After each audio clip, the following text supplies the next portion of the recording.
नमस्कार, मी गणेश. बुलेटिनच्या सुरुवातीला एक नजर आजच्या सुपरफास्ट बातम्यांकडे. वेरूळ येथील प्रसिद्ध नाथ आश्रमामध्ये गुरुपौर्णिमेच्या पूर्वसंध्येला समस्त महाराष्ट्र भरातील भाविक आलेले असून या ठिकाणी भव्य स्वरूपाचा दीप उत्सव साजरा करण्यात आला. सिल्लोड पाकिस्तान होते, तर आतापर्यंत येथील जनतेचं मतदान चाललं कसं, असं रावसाहेब दानवे यांना अंबादास दानवे यांनी टोला लगावलाय. पाकिस्तान म्हटल्यावरून रावसाहेब दानवे यांचा शिवसैनिकांनी सिल्लोड मध्ये निषेध व्यक्त करायला हवा होता, अशी अपेक्षा अंबादास दानवे यांनी यावेळी बोलून दाखवली. भारतीय कम्युनिस्ट पक्षाच्या नेतृत्वाखाली गेल्या 4 दिवसांपासून विभागीय आयुक्त कार्यालयासमोर उपोषणास बसलेले बाहेद भिकन पठाण, इरफान शेख हाशम व युसुफ बुरहान शेख या 3 शेतकऱ्यांनी त्यांना पाठिंबा देण्यासाठी धरणे देऊन बसलेल्या 30 शेतकऱ्यांनी आपले आंदोलन महसूल प्रशासनाच्या लेखी आश्वासनानंतर काल रात्री उशिरा स्थगित केलाय. भाजप आमदार प्रसाद लाड यांनी मनोज जरांगेंना राजकारणात येण्याचं आवाहन केलं. मी आमदारकीचा राजीनामा द्यायला तयार, तुम्ही विधिमंडळात या, असं प्रसाद लाड जरांगे म्हणाले. विधिमंडळात मराठा समाजाचे प्रश्न मांडा, आम्ही साथ द्यायला तयार, अशा शब्दात लाड यांनी जरांगेंना साथ घातली आहे.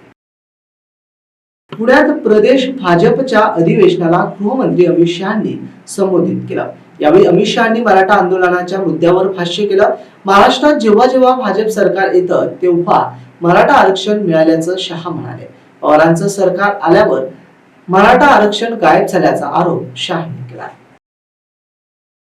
चिकलठाणा मार्गे बिबट्या शहराबाहेर गेल्याची शक्यता आहे, तरीही नागरिकांनी सतर्क राहण्याचं आवाहन वन विभागानं जाहीर केलंय. या आर्थिक वर्षात लोकसभा आणि विधानसभा निवडणुकींच्या आचारसंहितेमुळे जिल्हा परिषदेच्या उपकरातून राबवण्यात येणाऱ्या तसेच शासकीय योजना मार्गी लागतील का, असा प्रश्न आता लाभार्थ्यांना पडला आहे. जालना शहरातील चंदनजिरा हॉटेल अथर्व येथे ओबीसी बांधवांची बैठक संपन्न झाली. ओबीसी बचाव जन आक्रोश यात्रा काढली जाणार असल्याबाबत बैठकीमध्ये उपस्थितांना मार्गदर्शन करण्यात आले. ओबीसी नेते नवनाथ वाघमारे आणि लक्ष्मण हाके यांच्या नेतृत्वात ही यात्रा निघणार आहे. जालना जिल्ह्यातील अंबड तालुक्यातील धोतडगाव या ठिकाणाहून ही यात्रा सुरू होणार आहे. राष्ट्रवादी काँग्रेस पार्टीचे अध्यक्ष तथा उपमुख्यमंत्री अजित पवार यांच्या 65व्या वाढदिवसानिमित्त जालन्यात राष्ट्रवादी अजित पक्षाच्या वतीनं माजी आमदार अरविंद चव्हाण यांच्या नेतृत्वाखाली राष्ट्रवादी भवन येथे भव्य रक्तदान शिबिराचं आयोजन करण्यात आलं. पुण्यातील बालेवाडी परिसरात भाजपची चिंतन बैठक पार पडली. यावेळी बैठकीत बोलताना अमित शहांनी ठाकरे गटाचे प्रमुख उद्धव ठाकरेंवर टीका केली. अमित शहा म्हणाले, उद्धव ठाकरे औरंगजेब फॅन क्लबचे प्रमुख आहेत.